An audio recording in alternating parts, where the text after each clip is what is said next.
Notre exposé porte sur le thème de la disposition, de la qualité et du genre des rimes.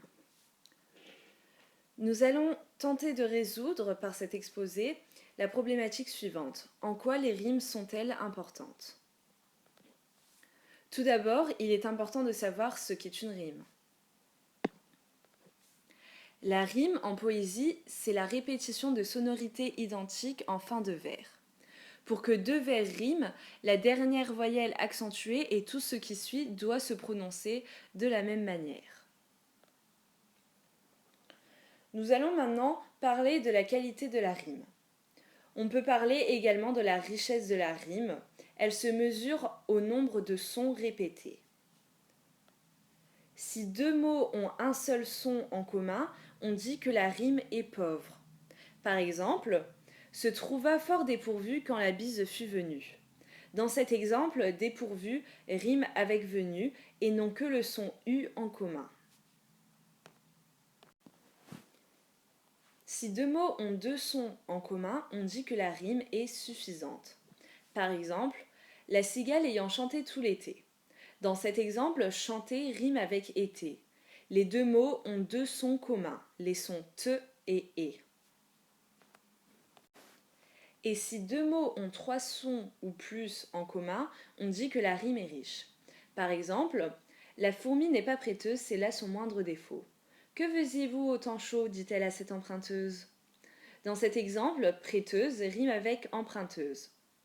Les rimes sont riches car elles ont trois sons en commun, le son te, le son e et le son z. Nous allons maintenant parler du genre de la rime. La rime se trouvant à la fin du vers, elle peut être féminine lorsque la rime se termine par un E.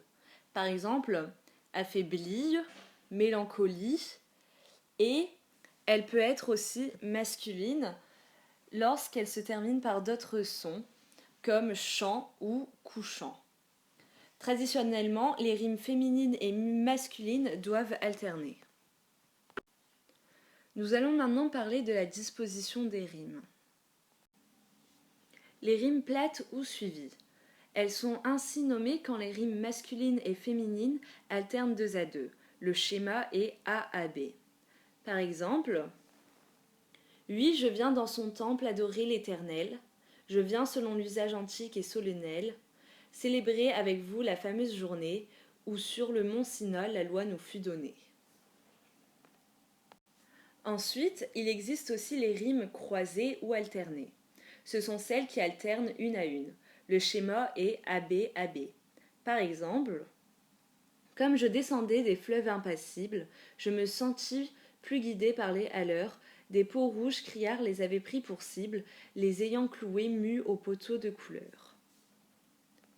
Puis, on peut parler de rimes embrassées.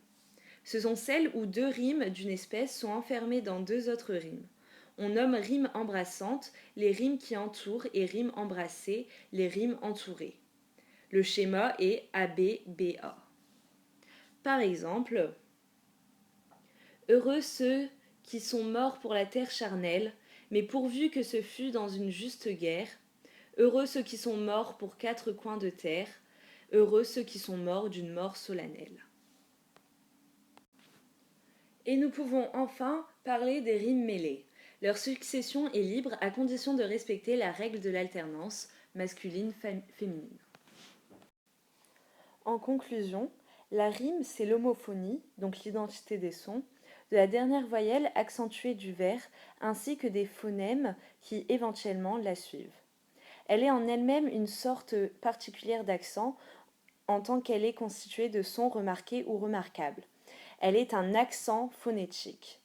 C'est-à-dire que la rime ne saurait se contenter de sonorités banales et qui passent inaperçues, sans trahir sa mission qui est de se faire entendre, de ponctuer le vers, soit en frappant, soit en charmant l'oreille.